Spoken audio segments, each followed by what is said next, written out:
Si on avait à parier sur les probabilités, elle favorise pour l'instant l'esprit critique. Et c'est vrai encore aujourd'hui. Stéphane Bureau. Bonjour Stéphane. Salut Mario. Chronique un peu spéciale ce matin, moins politique, parce que on a appris au cours des dernières heures le décret de Madame Croisé, Nicole Croisé, que tu as eu la chance de connaître. Oui, le décès de Madame Croisé, non pas son décret. Elle aurait pu peut-être, parce qu'elle avait la personnalité, je dirais la personnalité forte qui aurait pu faire qu'elle impose des décrets, mais en fait, c'était pas ce qu'elle était. Je pense qu'elle aimait vivre et laisser vivre, un peu peut-être inspirée en ça par le réalisateur auquel elle est le plus longuement associée. Claude Lelouch, quelqu'un que j'ai beaucoup aimé. Alors c'est vrai, pour tous ceux qui ont l'habitude de nous retrouver pour parler des fois de quincaillerie militaire, d'énergie, de politique, c'est un registre que je déploie moins souvent. Certains diront que c'est à l'eau de rose tout ça, mais pour moi, c'est une contribution substantielle à la culture populaire des 40-50 dernières années. Nicole Croisé, une personnalité que j'ai aimée. Je parlerais même d'un coup de foudre, littéralement, lorsque j'ai eu à la croiser, parce que j'ai travaillé avec elle, tu le disais, c'était il y a un peu plus de 12 ans, lorsqu'on avait monté le gala hommage à Juste pour rire, à Denise Filiatro. Les deux femmes se connaissaient. Et le bouquet final, le cadeau de la fin, c'était cette surprise de voir apparaître sur scène Nicole Croisé, qui venait chanter La Quête, qui a été interprétée, on le sait, par Jacques Brel, un moment fort du spectacle, une réunion aussi entre les deux femmes, mais c'est quelqu'un qui depuis toujours m'intéressait. Puis elle est arrivée, parce que souvent quand on rencontre ceux qui ont été des héros, on peut être déçu, elle est arrivée à combler tout ce que j'imaginais qu'elle était. Petite femme, quand je dis petite, c'est qu'elle n'était pas haute, droite comme un i. À l'époque, elle avait 76 ou 77 ans quand elle est venue nous rejoindre à Montréal pour le spectacle, seule, pas accompagnée. Quand j'ai eu à la contacter, je suis pas passé à travers un agent, c'est elle directement qui répondait au téléphone, Nicole Croisé. Et tu savais, une fois qu'elle te serrait la main, que tu avais un deal. Et pendant 3 jours, je l'ai vu répéter, je l'ai vu travailler le numéro et j'ai vu le professionnalisme au plus haut niveau, une vraie émotion. Et c'est une professionnelle parce que depuis toujours, ça a été sa vie, son métier. Quelqu'un qui s'est inventé dans l'adolescence dans ce métier, contre la volonté de son père, la volonté paternelle qui aurait préféré peut-être qu'elle fasse autre chose. Je pense de souvenir, parce que je l'ai longuement interviewée 2 fois. La dernière fois, c'était en 2019 à Radio-Canada. Je pense qu'elle a quitté la France pour partir en tournée avec une troupe alors qu'elle n'était pas encore majeure. Elle avait 20 ans, alors que la majorité, je pense à l'époque, en 1956-57, ça devait être 21 ans. Quelqu'un qui travaille une partie de sa vie aux États-Unis, toute jeune, à New York, à Broadway, mais qui combine toujours cette prestance physique de danseuse qu'elle a été, parce qu'elle a été dans la troupe de danse de la Comédie Française plus jeune, et chanteuse avec une voix unique, particulière, marquée, je dirais un peu voilée, un grain de voix comme on n'en entend pas souvent. Puis sa vie, comme celle de tous, bascule avec une chanson et un film. Extrait.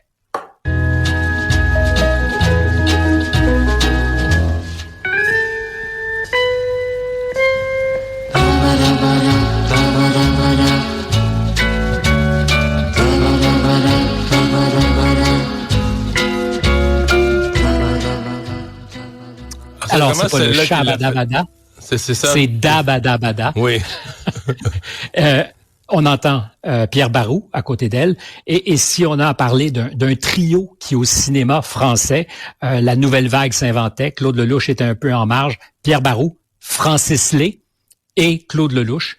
Et la voix de ces 3 génies, ou les voix, c'est Pierre Barroux, qu'on entend souvent, avec Nicole Croisé, qui va accompagner Claude Lelouch pendant toute sa vie. D'ailleurs, ils vont se retrouver 52 ans plus tard, avec Nos plus belles années, qui est la boucle bouclée. Anouk Aimée, Jean-Louis Trintignant, qui se retrouvent, Trintignant qui perd la mémoire. C'est le dernier chapitre d'Un homme et une femme. Film extraordinairement émouvant, même s'il n'est pas réussi de la même manière.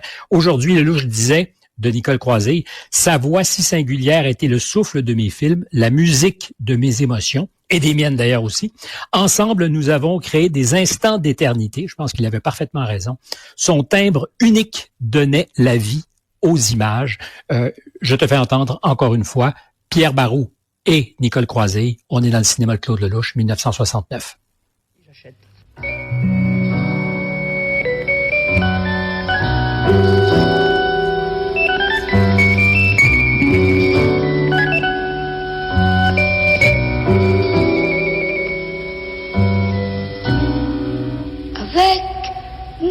passer pour qui d'autre?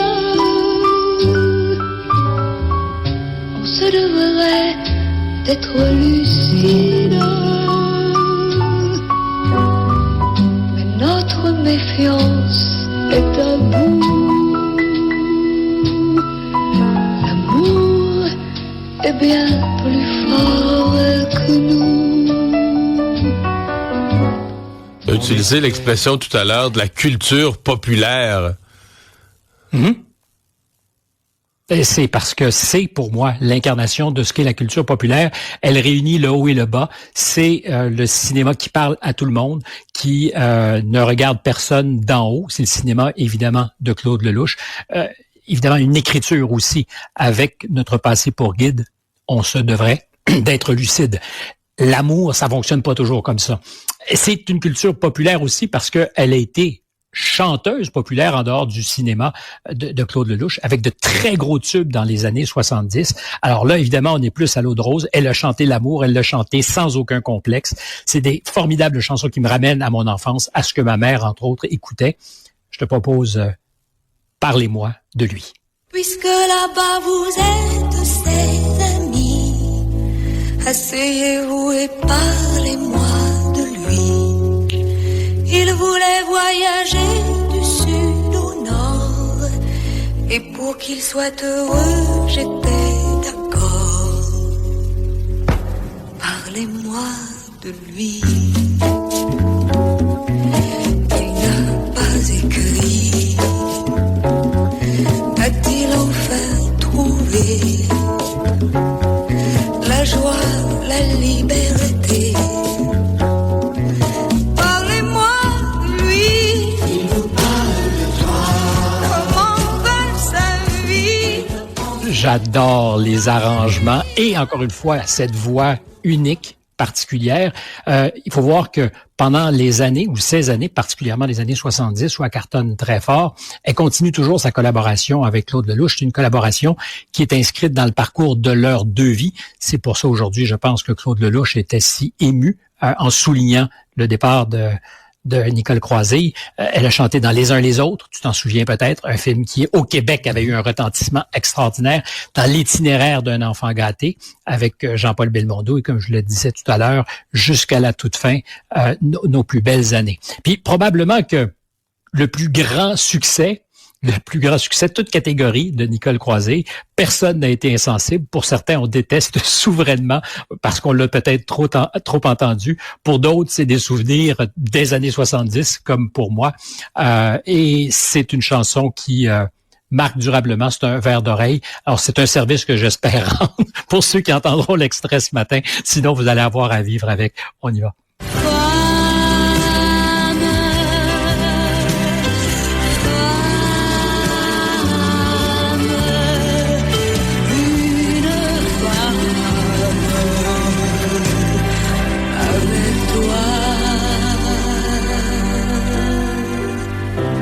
Tu ressemblais un peu à cette ère d'avant où galopaient des chevaux tout blancs. Ton visage était grave et ton sourire clair. J'ai marché tout droit vers ta lumière. Aujourd'hui, quoi qu'on fasse, nous faisons l'amour et pareil de toi. Le temps paraît si court parce que tu es un homme et que tu es gentil, que tu sais rendre belle la vie.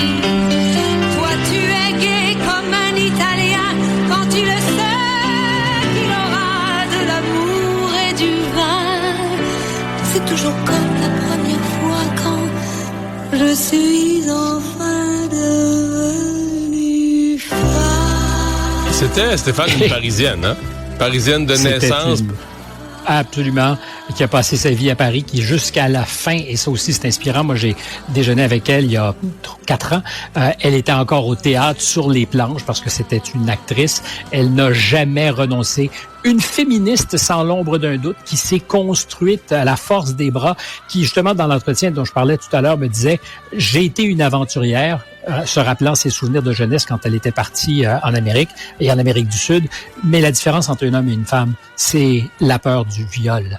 Et je sais pas ce qu'elle me disait en creux, mais elle me disait qu'elle avait certainement très jeune eu conscience de ce que c'est que d'être une femme et de ne pas être un homme, particulièrement quand, comme elle, il y avait une volonté de se faire une vie en dehors des sentiers battus, une vie pour elle, atypique.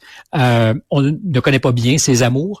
C'est quelqu'un qui a toujours su garder justement sa vie privée pour elle-même, mais qui s'est construite et qui, jusqu'à la fin, est restée lucide, forte et présente. Jamais elle n'a voulu arrêter de travailler. Je pense que c'est d'ailleurs un des secrets de la longévité pour ceux qui aiment ce qu'ils font, c'est de continuer à poursuivre jusqu'à très récemment. On dit aujourd'hui qu'elle est morte d'une longue maladie sans donner davantage de détails. Je la salue. Aujourd'hui, en France, ça vous semblera loin, il y avait le risque de ce qui est arrivé à Farrah Fawcett. Je sais pas si tu t'en souviens. On apprenait le matin qu'elle était morte, puis quelques heures plus tard, Michael Jackson est mort. Ouais. Et on a complètement oublié que Farrah Fawcett, ce jour-là, était morte. Ce matin, même chose, même séquence. Nicole Croisille, personnage, encore une fois, de la culture populaire en France. Elle a habité au Québec, je le souligne, pendant 1 an ou 2. C'est quelqu'un qui nous a habités. Quelques heures plus tard, quelqu'un qu'on connaît moins chez nous, mais qui est une énorme pointure ici, Philippe Labro, grand journaliste, grand réalisateur, parolier pour Johnny Hallyday, est mort. Et soudainement, ça a un peu éclipsé ce moment qu'on aurait peut-être pu consacrer à Nicole Croisille. Je voulais pas rater le rendez-vous. Donc ce matin, plutôt que de Trump et de ses autres camarades, je pense que Nicole Croisille, c'est une pause utile et nécessaire dans mon cas. Et je t'en remercie. Et je demeure confiant qu'on aura d'autres occasions de parler de Trump. Oui, heureusement ou malheureusement. Merci Stéphane. À demain. Cube